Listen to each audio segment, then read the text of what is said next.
உங்களுக்கு அரசு உதவி செய்யறாங்க, வங்கி கடன் உதவி.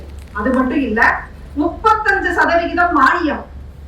சாதாரணமா ஒரு 10 லட்சம் போதும், நான் ஒரு தொழில் ஆரம்பிக்கணும், எனக்கு அந்த எண்ணம் இருக்கு அப்படின்னு வரக்கூடிய ஒரு தொழில் முனைவோட அவருடைய எண்ணத்தில இருந்து ப்ராடக்டா, அந்த ஐடியாவை ப்ராடக்டா மார்க்கெட்டுக்கு கொண்டு போற வரைக்கும், அதையும் தாண்டி மார்க்கெட்ல இருக்கக்கூடிய அனைத்து விதமான digital onboarding, Flipkart, ONDC, open network digital commerce, GeM, எத்துணை வகையான ஸ்கீம்ஸ்லயும் உங்களை ஆன்போர்டு செய்து அதன் பிறகு குளோபல் லெவல்ல உங்களை கூட்டிட்டு போறதுக்காக ஸ்டால்ஸ் 100% ஃப்ரீ ஆஃப் காஸ்ட்ல தமிழக அரசு இன்று வழங்கி கொண்டிருக்கின்றது. அதற்கு ஒரு எக்ஸாம்பிள் தென்னீரா, நம்ம முன்னாடியே வந்திருக்காரு சாரு. ஸோ இதுக்கு முன்னாடி ஹைதராபாத்ல வேர்ல்டு ஃபுட் எக்ஸ்போ அப்படின்னு நடந்தது. மோர் தென் 75 ஃபாரின் கண்ட்ரீஸ் வந்திருந்தாங்க. அங்க நம்மளுடைய ப்ராடக்டை கொண்டு போய் நம்ம நிறுத்தி அத்துணை கண்ட்ரியில இன்னைக்கு துபாய், சிங்கப்பூர் எல்லா பக்கமுமே ஏற்றுமதி செய்வதற்கு நாங்கள் உதவிகள் செய்திருக்கிறோம். மாவட்ட தொழில் மையத்தின் மூலமாக அவர்கள் செய்திருக்கிறார்கள்.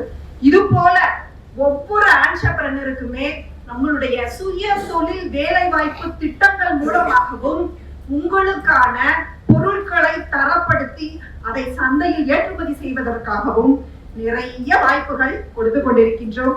இந்த ஸ்கீம் அப்படின்னு பாத்தீங்கன்னா, நீட்ஸ் ஒரு புதிய தொழில் முனைவோர் புதுசா நான் தொழில் தொடங்க வர்றேன் அப்படின்னு சொல்லும் போது 5 கோடி வரைக்கும், ஒரு சின்ன பிசினஸ் 25,000 தொடங்குறேன் அப்படின்னு நினைச்சு 5 கோடி வரைக்கும் ஒரு இண்டஸ்ட்ரியல் செட்டப் பண்ணி உங்களுடைய பொருட்களுக்கான பிராண்டிங், மார்க்கெட்டிங், எவ்ரிதிங் இன்று தமிழக அரசினுடைய பல நிறுவனங்கள், எங்களுடைய இண்டஸ்ட்ரீஸ் அண்ட் காமர்ஸ் டிபார்ட்மெண்ட்டுக்கு கீழே இருக்கக்கூடிய அனைத்து நிறுவனங்கள் மூலமாகவும் தொழில் முனைவோர்களுக்கு வழங்கி கொண்டிருக்கின்றோம்.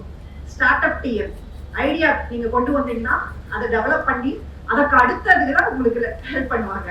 அது மட்டும் இல்ல, அதுக்கு அடுத்து FaMe TN facilitating MSMEs of Tamil Nadu, உங்களுக்கு தேவையான அனைத்து விதமான ஃபெசிலிட்டேஷன்ஸும் அது மூலமா கிடைக்கும் எம்எஸ்எம்இக்கு. அதையும் தாண்டி டிஎன் அபெக்ஸ், விவசாயிக்கு கரம் கொடுக்கக்கூடிய ஒரே நிறுவனம் டிஎன் அபெக்ஸ் தான். ஏன்னா இந்த நாட்டுல சொல்லிட்டே இருப்போம், சுழன்றும் பின்னுது உலகம், அதனால் உழந்தும் உழவே தலைன்னு சொல்லி, அந்த விவசாயி சேற்றில கால் வைக்கும் போது நாம் சோற்றில கை வைக்கின்றோம்.